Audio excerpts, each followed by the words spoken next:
Welcome everyone.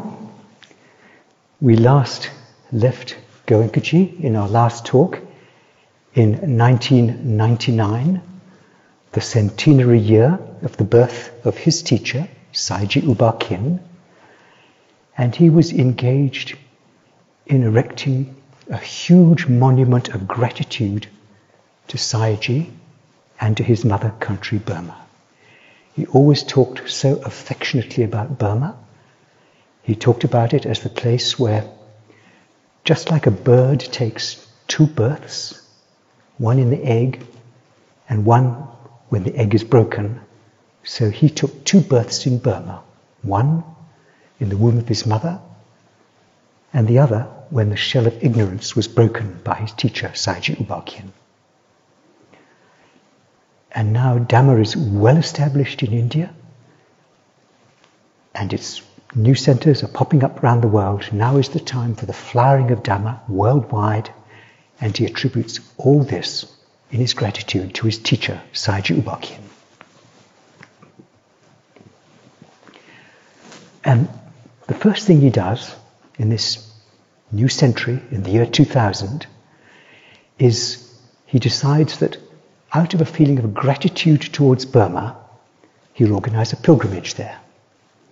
And this was done at short notice. And he thought that maybe 200, 250 of his students would come with him. Actually, 750 came. And what a logistical problem. They went in buses. It was hard travelling. But they went to all the special places in our tradition. First of all, of course, the great monument of the Shwedagon Pagoda in Yangon. Then IMC, International Meditation Center, Sayagyi Center, where they were warmly greeted. Sayatet's place outside Yangon. Then up north to Mandalay, to Webu Sayadaw's place, where he met Sayagyi and famously authorized him virtually on the spot as a teacher. And Lady Sayadaw's place. And 750 people. Many people, of course, have gone on pilgrimages to Burma in their time, but usually in family groups or maybe a small group of pilgrims. This was the first time in known history that that number of people, that number of pilgrims all together had gone to Burma. The Burmese were thrilled. They were incredibly hospitable. It made up for the tough travelling.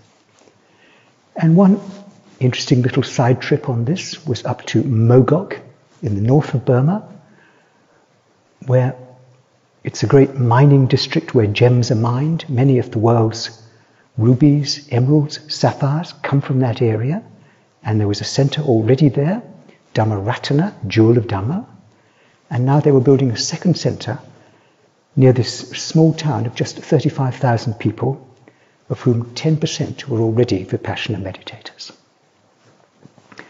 So that was the trip to Burma.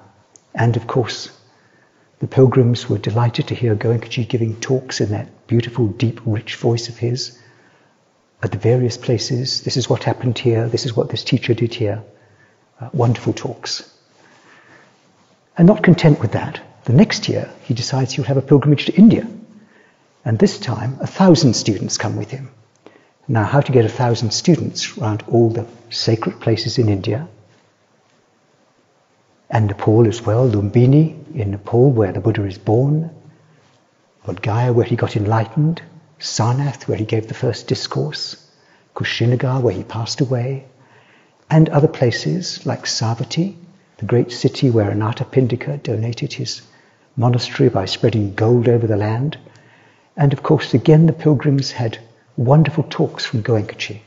Oh, such and such happened in this place, and what a wonderful storyteller he is.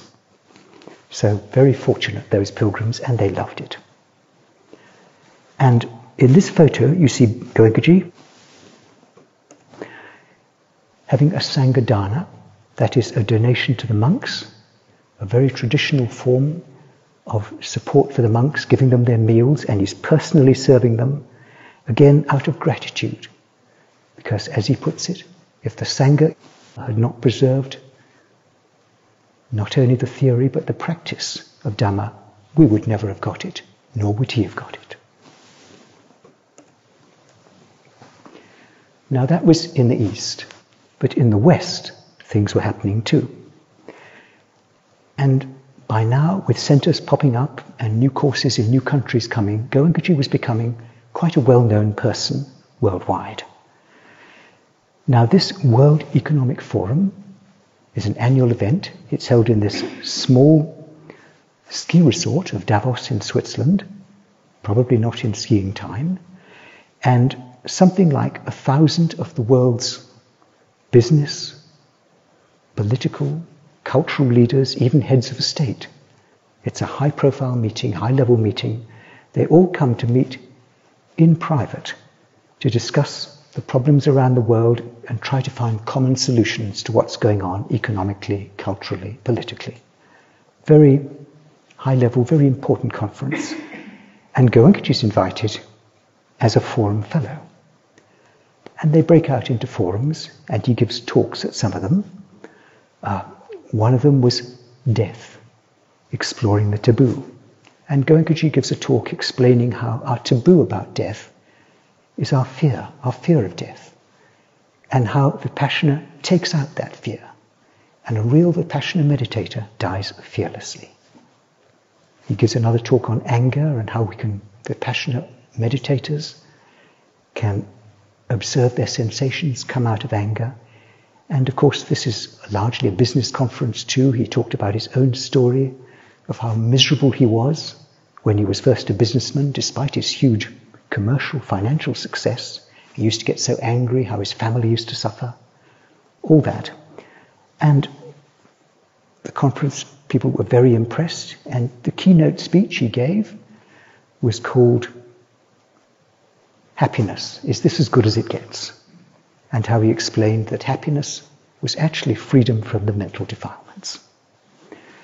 Now, this conference had far-reaching consequences. One consequence was that the chief minister of the state of Andhra Pradesh in India was there. He attended the conference. Very impressed, invites Goenkaji back to give talks in Andhra Pradesh, and issues a state government order that all employees of the state government, if they want to sit a 10-day course, can take 10 days paid leave. What a nice place to work for. But it led on to a bigger invitation. And that was later in the same year. At that time, Kofi Annan was Secretary of the United Nations, and he decided to hold a Millennium World Peace Summit at the United Nations in New York. That was in May. The previous conference at Davos had been in January. And again, Goenkaji was invited. Now, Kofi Annan invited something like, again, 1,000 of the world's spiritual and religious leaders. They were all there, the Hindus, the Christians, the Muslims, all of them. And he was trying to promote interfaith dialogue, tolerance, understanding. And a lot of the talk started centering on conversions.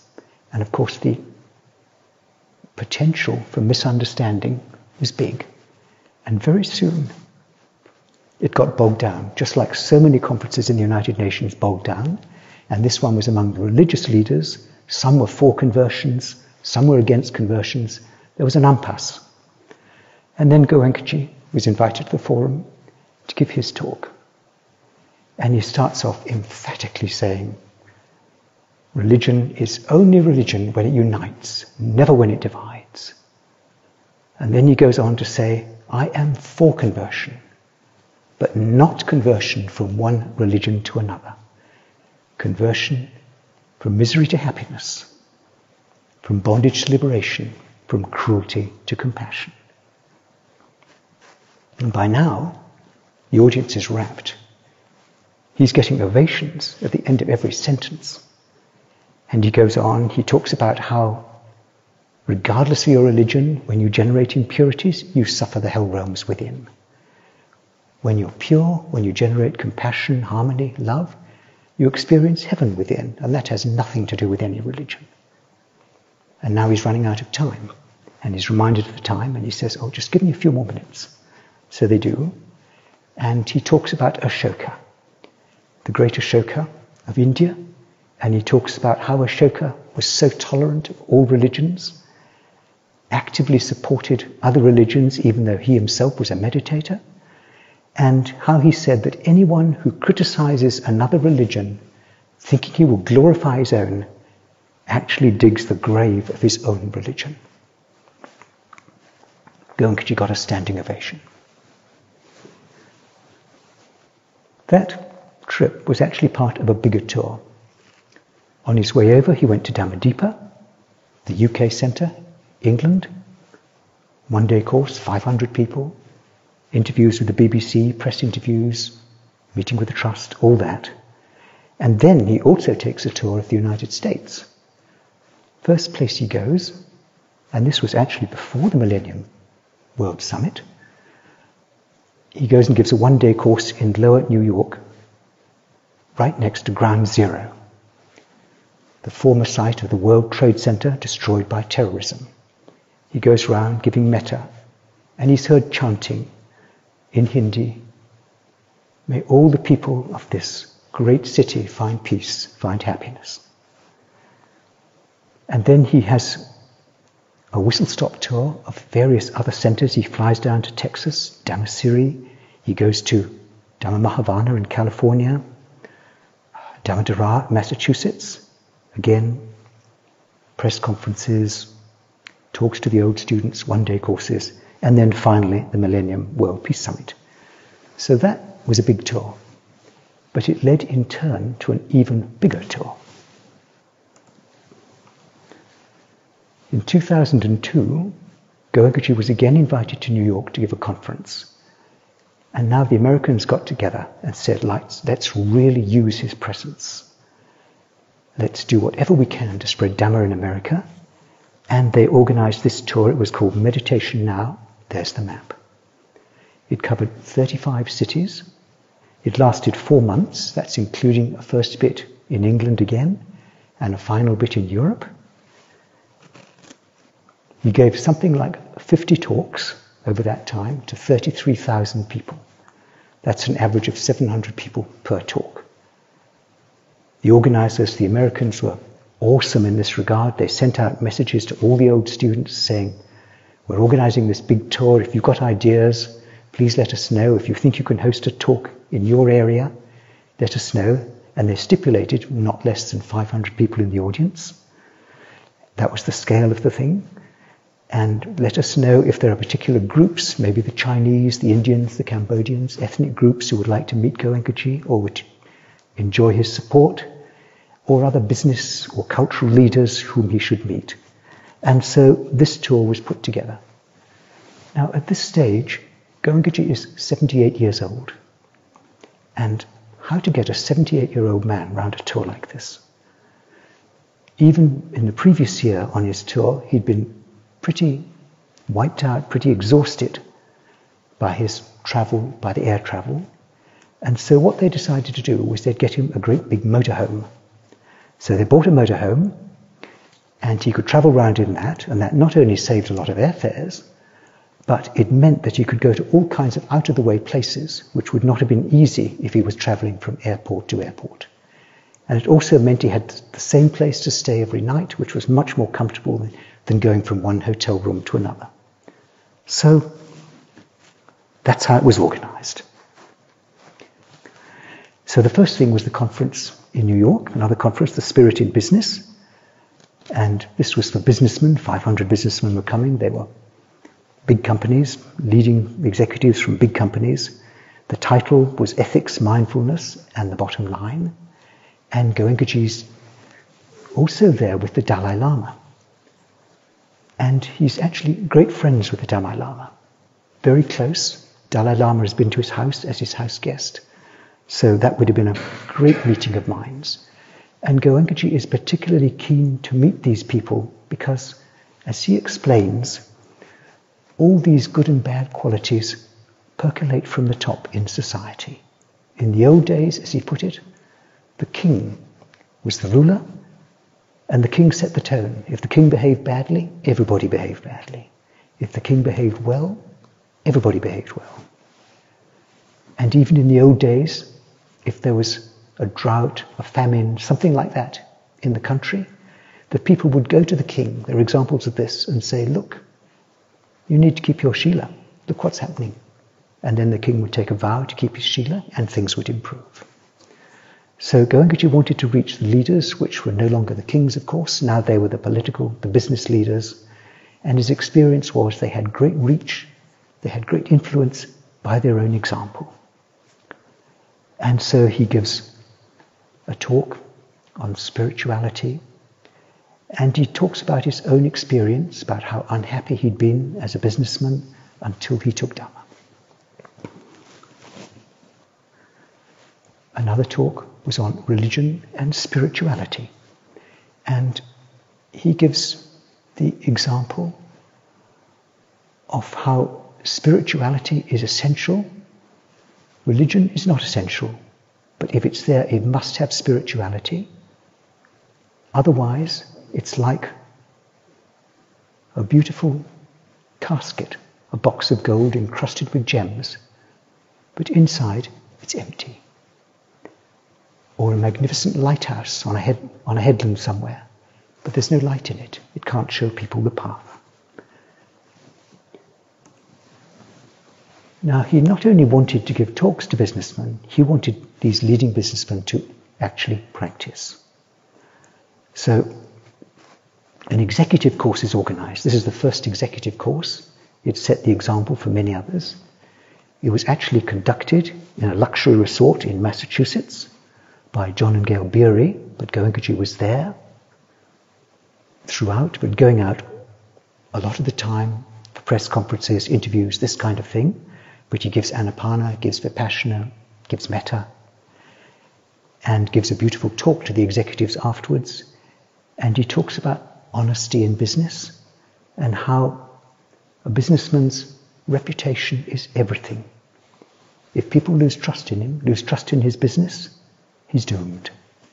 And he gave the example of a student of Sayagyi's who was actually a lawyer. And this lawyer used to feel that he had to lie in court to try and get his clients off. And Sayagyi said, no, never do that, never do that. Just tell the truth and don't take clients who you don't believe are innocent, who you're not convinced by. And the lawyer said, all right, but it's not how we normally do stuff. And the lawyer did this, and at first his business suffered. But then people started realizing what he was doing, and more people started coming to him. He gained quite a reputation. The judges started trusting him, believing him, and very soon he had more business that he could handle. And so Goenkaji was saying, and it was his own experience in business, he never cheated the customer, and his business prospered. And he's talking about the responsibility which leaders have to set that kind of example.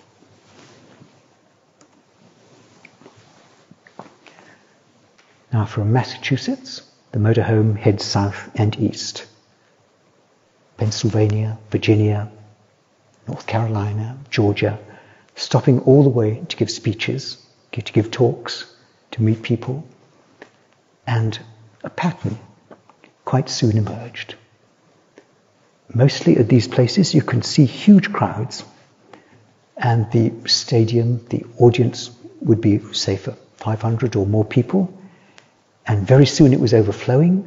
And so the old students would very kindly get up, vacate their seats for the new guests, and they'd go and listen in another hall somewhere else. And now Goenkaji is giving all these speeches, one every 2 days or so, and he gives this wonderful quality of a teacher. Buddha talks about it actually. He talks about 5 special qualities of a teacher. And one, which Goenkaji demonstrated par excellence, was the ability to explain Dhamma in different ways to different audiences. And so it wasn't like he was giving the standard speech every time he went, just like some politician giving his stump speech. It was tailored each time to its audience. So for instance, he'd give a speech at the Kripalu Institute, Yoga Institute in New York, and he'd give a talk on how India gave 2 great gifts to the world. One was yoga, one was Vipassana. Yoga for the body, Vipassana for the mind, and how both were completely universal, completely non-sectarian practices. Or again, he's giving a talk to a group of businessmen in Denver. They're interested in making money. And he talks about how he made lots of money, but it brought no happiness. Every time he lost a contract or lost a deal, he'd be awake all night, sleepless, kicking himself for why did he lose that deal, furious with himself. And then when he got a good deal, when he made a contract or made a big profit, he'd similarly be awake all night, building castles in the air, as he put it, about the more profits he was going to make in future. Sleepless all the time. And he pointed out that if you take Dhamma, you'll still make money, but it will be so much more beneficial and happier for you. Or he gives a talk to the United Nations, or to some monks somewhere, and he's talking about the universality of Dhamma, and how Buddha discovered certain laws. They're universal, they were there whether or not a Buddha was there. A Buddha simply discovers them, just like the law of gravity is there whether or not Newton discovers it. Totally universal laws, and that is Dhamma. And lively questions and answer sessions. Typically, the audience would listen with rapt attention to the talk, and then there'd be the questions and answers, and you could see Goenkaji, top left, answering questions from the audience there, his hand up like this, and some wonderful questions and answers. One I remember, somebody said, why was Buddhism driven out of India? And he says, because it became Buddhism. In other words, it became a religion. It wasn't a practice anymore. Another person asked somewhere else in California, I think it was, can't I have fun anymore? He says, yes, you can have more fun, but without attachment. And someone says, do I have to sit a 10-day course? Don't you have anything shorter? And he laughs and he says, yes, you've started bargaining. This is the age of instant gratification, instant products, instant spirituality. But no, you need continuity of practice. And so the caravan went south. Now, it then turned towards Alabama, a very important visit to Donaldson Prison. Now, a word about prison courses. You may remember from earlier talks, back in the 70s, Goenkaji had met Vinoba Bhave, who was a leading disciple of Mahatma Gandhi, reputed to be a saint in India. He talked about Vipassana, and Vinoba Bhave threw him a challenge. He said, well, I will only believe if this works, if you can teach it to prisoners and children successfully. Children he'd been doing, and prisoners he'd been doing. There were a number of early courses. Ram Singh was involved in those, and you probably remember the famous course for 1,000 students at Tihar Jail in Delhi, organized by Kiran Bedi. That was the biggest course Goenkaji had ever given, hugely successful. And there was now a center in Tihar, in the jail itself, which gave 2 courses a month and was even giving 20-day courses. Another in Nasik.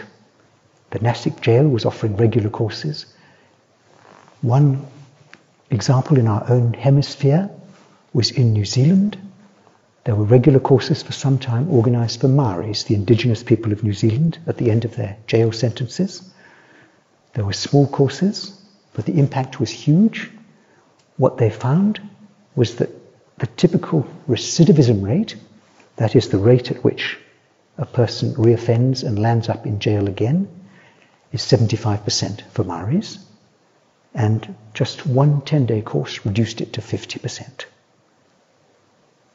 Thailand, again, programs of courses, Taiwan similarly, and other places too, Mexico, England, Spain. And also in America, there'd been a program up in Washington State at the Northern Rehabilitation Facility, organized by Lucia Major, she was called. She organized those, and it was a fairly low security jail, mostly drug offenders, drug dealers, people like that. And again, the recidivism rate, same impact, dropped from 75% to 50%. And they found that the number of reincarcerations or resentencing, rebookings, halved for these prisoners. Now, those were all other prisons. Now, Donaldson was in a really tough state, Alabama, and Donaldson was the end of the line. The Alabama state system was already in the press as being underfunded, understaffed, overcrowded, and Donaldson was where they put all their toughest, most difficult prisoners. It had a death row, and even the name Donaldson used to be called the West Jefferson prison. Donaldson was a guard who'd been stabbed to death by the prisoners in the prison. So it was named after him. And amazingly, they agreed to give a course there. And this first course actually happened in this year, but before Goenkaji arrived. It was given by one assistant teacher, one teacher, and 2 managers. And the first instructions they were given when they arrived was what to do if you were taken hostage. They said, these are nice guys, but they'll kill you. So that was the environment they were in. 20 prisoners volunteered for the course. Really rough conditions. The prison gym was used. And for these 20 prisoners, half of them were on life sentences with little chance of getting out. And their facilities included 2 toilets, 1 sink, 1 shower. And this was a prison which served breakfast at 2 a.m. No milk ever to the prisoners, no bread, no fresh fruit, no vegetables. At least for the course, they had their own vegetarian cooking. And so these 20 prisoners went in, and there were bets going on among the other prisoners and the staff how many would last. All 20 lasted the course. And the teacher and the 2 managers, they were hugely impressed. Of course, at night they had to be locked up in their own area, in the guard tower. They had to share an open toilet. It wasn't great conditions for a teacher. But the impact was huge.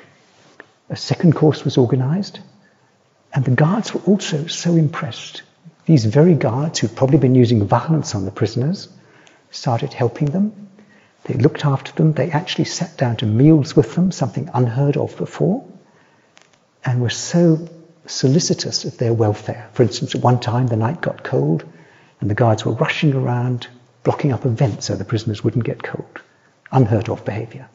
So the second course happens, and Goenkaji arrives on Meta Day of the second course at Donaldson Prison, meets the staff, gives a talk to the prisoners. He talks about everyone is actually a prisoner of their own unwholesome mental habits. You just happen to be in a prison, but everyone is that prisoner, and you can be an example. And very touching stories from the prisoners. One man who sat the first course said how he spent most of his life drunk, constantly in fights. And he said, since I did that course, I've had not a fight, not a drink, and my family are so appreciative. Another man had been there 35 years in jail, endured numerous beatings, stabbings, and he worked even through the breaks. At one point he said, this is getting so good I can hardly stand it. So that was Donaldson. He travels west across the state of Texas. He visits Dhamma, the center there. And so the caravan continues. During this big trip, they go up to Boulder, Denver, Colorado.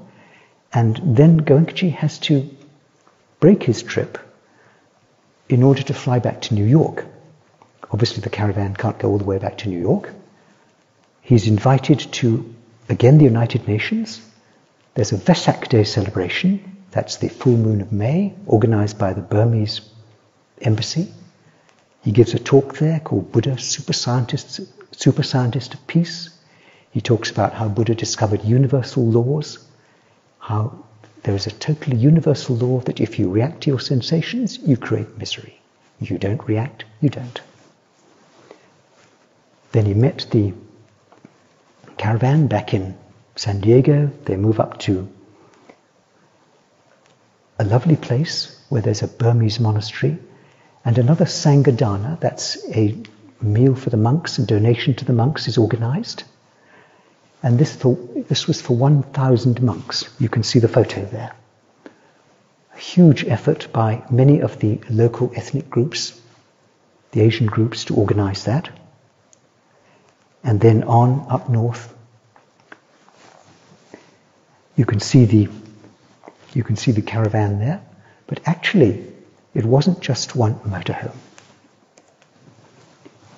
Goenkaji was accompanied everywhere he went by a Dhamma team.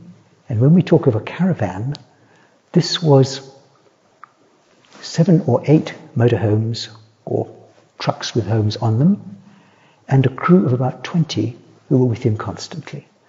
Of course, many people wanted to join that team, and the organizers were very careful about who they chose, only on their utility. There were the drivers, of course, and the repair people. There was the food person, and Goenkaji's own cook. You can see Yadav. He's in the white shirt and the black trousers towards the left. And Goenkaji's personal secretary, Dhananjay, also in a white shirt and black trousers on the right. They were with him throughout.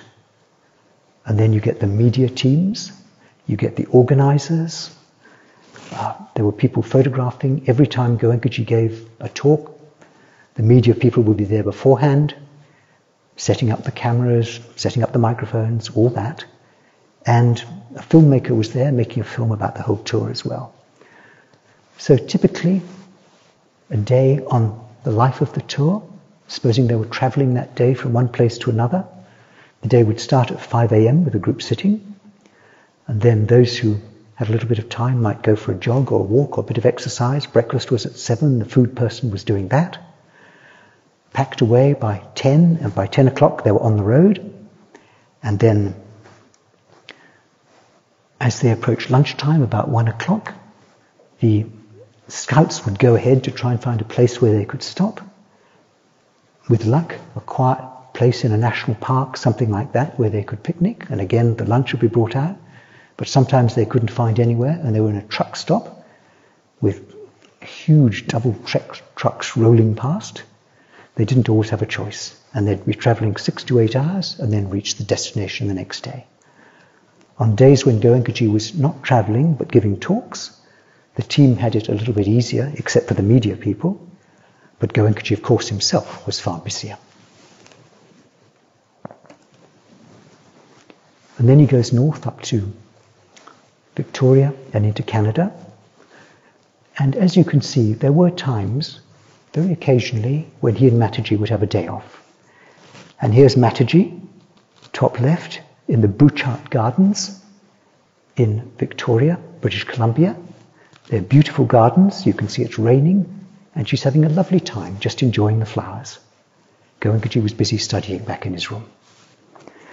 And then they're in the Rocky Mountains, and that's Lake Louise, and here's Goenkaji taking his walk, enjoying a rare moment of relaxation. They go across Canada, all the major cities, again, talks, press conferences, interviews, one-day courses, and so forth. In Ottawa, Goenkaji meets Jean Chrétien, the Prime Minister of Canada. Jean Chrétien, a very busy person. He had just organized a G8 international conference, hosted it, but he put aside time for a long talk with Goenkaji, and he was talking about how proud he was that Canada was such a liberal, tolerant, multicultural society. And again, Goenkaji gives him the example of Ashoka, who again provided such a tolerant society. And Goenkaji talked about the time when Ashoka went off and took a 3-month retreat on his own, meditation retreat. That's a long course for you. And all that time, there was no civil disturbance, no insurrection, no problem at all. Such was the harmony, the peace, and the solid organization of India at that time. It was really a golden age. Jean Chrétien also talked about his concerns about the First People of Canada, and Goenkaji gave him the example of the Maoris in New Zealand and how they'd started taking courses and how much it had benefited them. And so he moves on back to New York. And from New York, Massachusetts, and then New York, he flies out. It's now the end of his trip in America. And he goes to Belgium, to Dhamma. And here he's greeted by the largest course he ever gave outside India. The largest, of course, in India was the Tihar jail course. But now he's greeted by 800 students. Of course, the hall in Dhamma can't fit that. So they erect a huge tent. The night before, it rained heavily.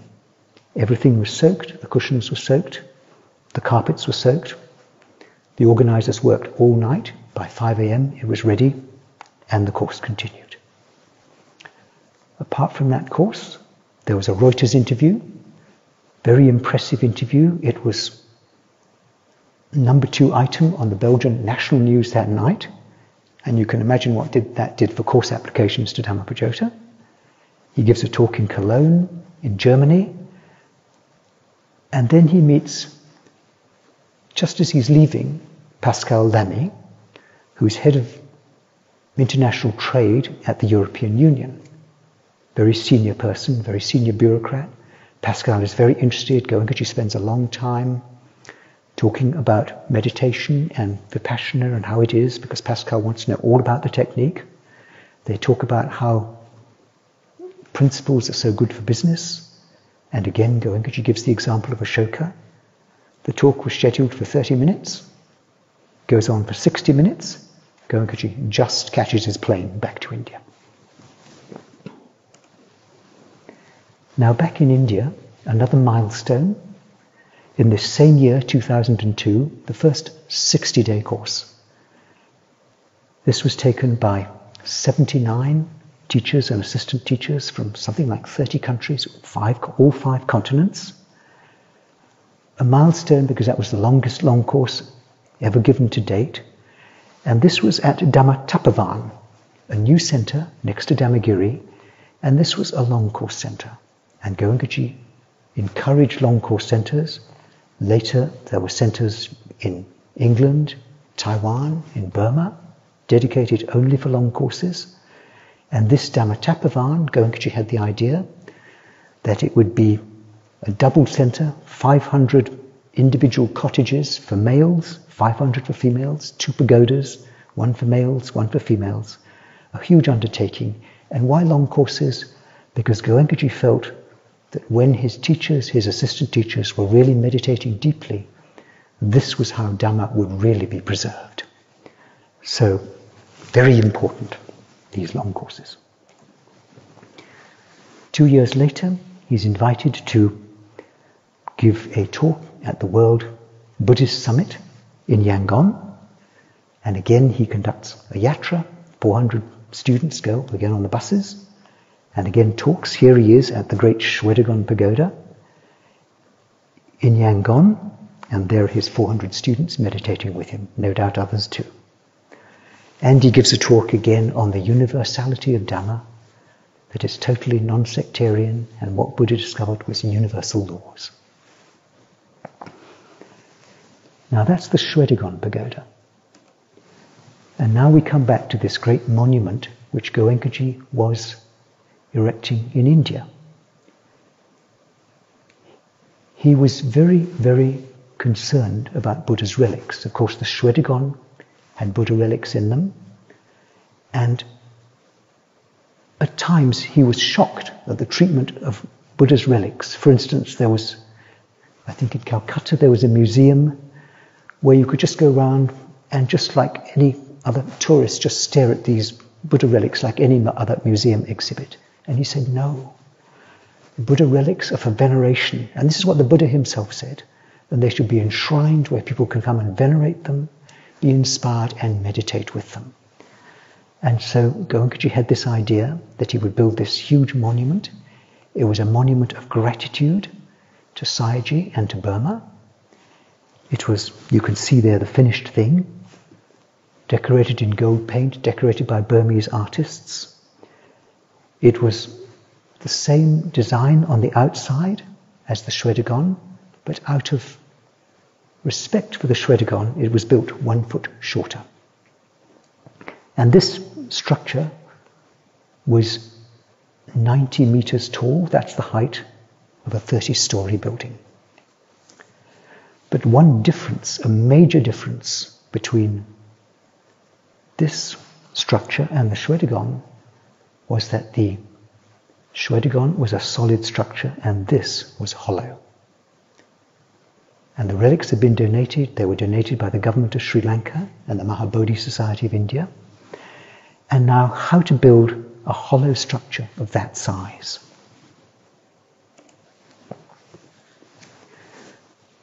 And the usual method, of course, is steel reinforced concrete. That was the conventional method. And Goenkaji wasn't really happy with this idea because he wanted this structure to last not just 100 years or 200 years, and after which the concrete would probably get cancer and the steel would corrode. All these things happen with those kinds of buildings. And he knew that the monuments that really lasted were stone. Now, how to build a hollow structure in stone? And a meditator comes to him and says, look, I know how you can do this. There is a group, a clan, up in Jodhpur in Rajasthan. They build temples, that's their occupation. And they know how to build a stone structure, hollow.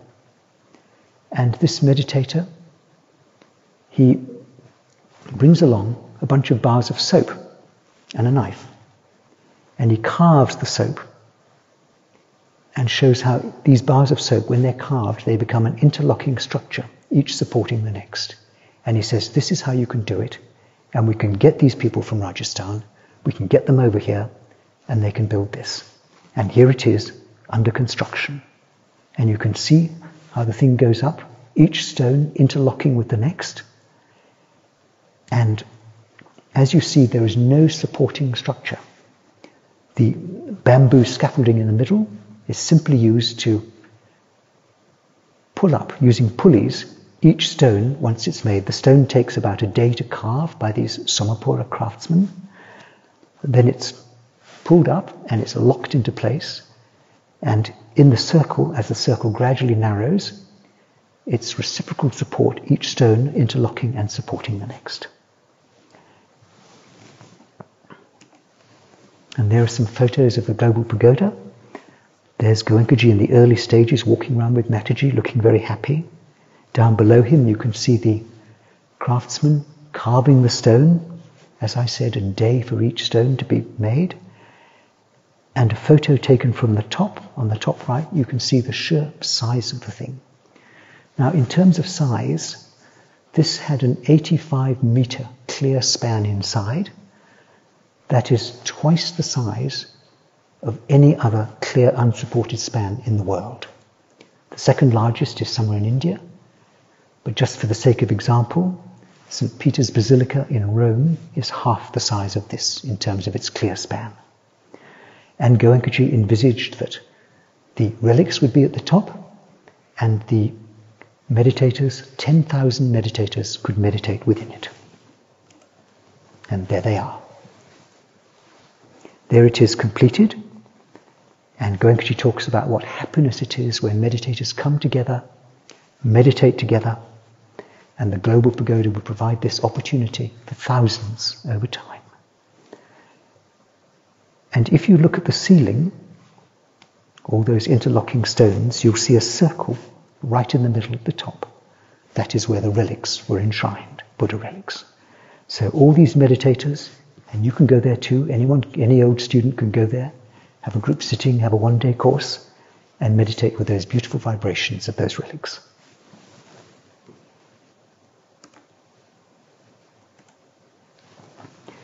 The pagoda was inaugurated by the President of India. She was a lady called Pratibha Patil. Here you are. You can see her in the white sari with the red lining. Goenkaji sitting next to her, looking very pleased, very happy. And she says, well, actually, I'm an old student too. And she's expressing the wish that this will become a monument for peace and harmony for generations. Very happy to be there. So this pagoda had taken 11 years to build and included 2.5 million tons of stone. And there it is in its final shape. So Goenkaji the concept was not just that people could meditate with the relics, that was a major part of it, but he wanted this to be such an outstanding monument that people would be curious, non-meditators. Anybody sailing into Mumbai would see this. Many people in flights coming into Mumbai would see it out of their plane window, and of course others, and they'd be curious, and they'd come along just out of curiosity and have a look, and then they would be educated about Buddha, about his life. And it did attract people. In the year 2019, the last year before COVID struck, it attracted 1.5 million visitors. That's about 4,000 a day. And inside there was an art gallery depicting scenes from the Buddha's life, all painted by Burmese artists. And this was not just an ordinary art gallery where the artist has some idea of how it might look when Buddha got enlightened or when he spoke to so-and-so. Goenkaji took a close interest in all these pictures. So the artist would be asked to paint a picture of, say, the Buddha meeting with a particular guru or something like that, or with a particular monk, and the artist would draw a sketch and send it to Goenkaji. And Goenkaji would say, no, this person should be smiling or not smiling, and the posture should be like this or like this, and it would be sent back, and only when Goenkaji was quite happy with it would the artist actually paint it. So that art gallery, beautiful pictures, all have Goenkaji's personal input into how they should look, his concept of what happened. So there's the art gallery. In front you'll see a smaller pagoda. That is another center, actually an executive course center called Dhamma. It has room for 100 students. It has its own little pagoda there, its own cells, its own hall. Regular courses are given there. The Vipassana Research Institute also has offices there, offers courses. You can go there and study. You can study for a year, study Pali literature, or you can even take a PhD affiliated with the University of Mumbai. On the right, if you look carefully, you can see a garden. In that garden contains an Ashokan pillar, a tribute to Ashoka. And finally, don't think we can see it in this picture, but behind there is another pavilion, a pagoda where Anapana was taught. Now, in the early days, back in the 80s, Goenkaji sanctioned Anapana courses. He thought that maybe people who were hesitant to take a Vipassana course would take an Anapana course and then get attracted to Vipassana. It didn't actually work out. What he discovered was that either people took their Anapana course, their 3-day Anapana course, just like the first 3 days of one of our courses, and they were very happy with it and didn't feel the need for anything else. Or they were very unhappy with it and didn't go and do a Vipassana course, so they were dropped. But now, late in his life, he decides, well, at least anybody should have the opportunity to learn Anapana. It's not the real technique, it's only a road to the end, but you can go there, or you can even get it online, and you can get a 20-minute recording of Goenkaji teaching Anapana for everybody. And he's saying, well, really you should do a Vipassana course, but if you really don't have time, well, at least do this. And there was one other use for Anapana, and that was children's courses. As you know, Goenkaji had been giving children's courses, responding to that challenge, and there have been many children's courses. They were offered all over the world in different places. Myanmar, England, Australia, here, everywhere actually. And for different people, different children as well. Courses were given for the blind, given for orphans. Courses were given for the deaf and dumb. And that was a problem, because how can you tell a deaf and dumb person when the sitting's over? They can't hear anything. So one Indian teacher came up with a good idea. She had them sitting there, and then at the end of the sitting, she'd just turn on the fans. And they all look up, what's going on? Sitting's over. So that's how they managed with the deaf and the dumb. And of course they could use PowerPoint presentations, sign language, all that. After Cyclone Nargis in Burma, They held children's courses for traumatized children, many different things, but particularly in schools. And in Goenkaji's home state in Maharashtra, there was a big program for schools. It was called Mitra. It stands for Mind in Training for Right Awareness. Mitra also means friend. And a big project, of course this is Goenkaji's home state, and it's a state with a population of 100 million people. And the idea was that school teachers who were interested could take a 10-day course, again with paid leave, and this involved something like 20,000 school teachers in Maharashtra. They would go off, then they'd come back, and there would be taped instructions of about 70 minutes for their class, and then every day after that, the students would get 10 minutes of Anapana before they started school, and 10 minutes before they went home. And they found a big impact. The children were much less restless, much more easy to deal with, much more compassionate to each other. Concentration got better, and their exam results got much better. So, big impact. And now Goenkaji's getting late in his life. And perhaps the last major event of his life, because he's now confined in a wheelchair. His health is not so good anymore. And that beautiful, rich, thrilling voice is now becoming quite weak. It's difficult for him to give long talks anymore. But he invites all his students worldwide to come to the Global Pagoda, and he wants to express his gratitude to them. Of course, we are so grateful to Goenkaji for the technique, but here's the teacher saying, I'm grateful to my students, because if you had not come to me and learnt, how could I have developed my paramis as a teacher? And he's particularly grateful to those students who came to him in the first 10 years in India, the hard, rough, tough courses in those early years. And he said, if you hadn't come to me at that time and then come back to your countries, how could Dhamma have spread around the world? And he even names particular people who've helped him especially. Some of them were there present, others could not be. And so here's the teacher expressing the gratitude to his students.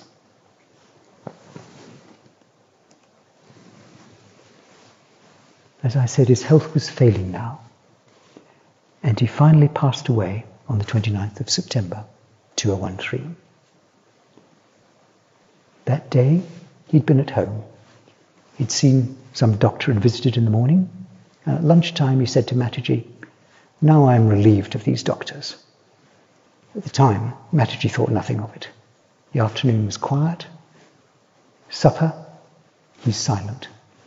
He goes to bed soon after supper, lies down, and after some time, his breathing becomes faster, and about 10 or 11 p.m., his heart stops.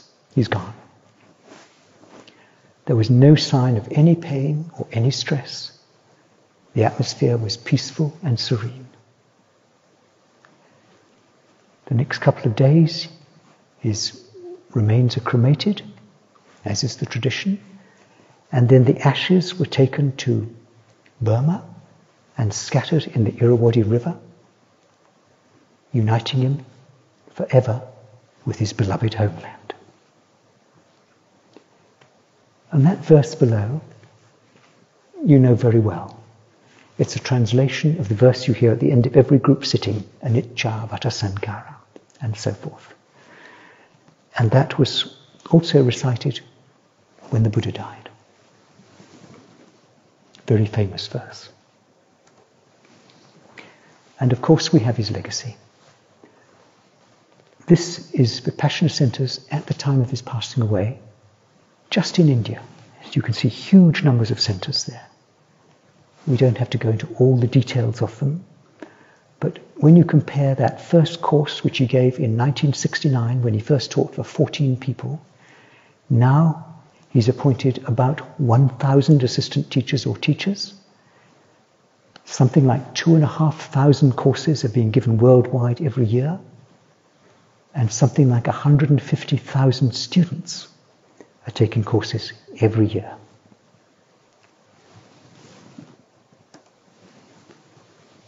That was in India, and here worldwide you see it. Now something like 150 centers all around the world, and in many places where there aren't centers, campsite courses. You see Latin America has now come up very strong. China, there are courses. There's actually a center in China, in Hong Kong. In Russia, there's now a center in Russia as well. That time there was just campsite courses there. And so Dhamma is spreading everywhere. And something like, at the time of Goenkaji's passing away, something like 1 million students had taken Dhamma, either directly with Goenkaji or hearing his instructions. So how will we remember this man? At the end of every 10-day course, Goenkaji talks about how Buddha said there are two types of people who are very rare in the world. One is those who serve with expecting nothing in return, and the other is those who remain grateful for having received Dhamma. And of course, Goenkaji was a living embodiment of both of those qualities. Often people would come to him at the end of the course and say, "Oh, thank you, Goenkaji, thank you for the course." And he'd always say, "Don't thank me, I'm just an instrument. Thank Dhamma, and thank yourself for working so hard." And he attributed all his success to his teacher, Sayagyi. He never wanted to be remembered. He wanted Sayagyi to be remembered. Whether he was remembered, he didn't care. And yet, for those who did know him, for those who worked with him, for those who remember him, he was unforgettable. A living embodiment of humility, wisdom, compassion, selflessness, and equanimity.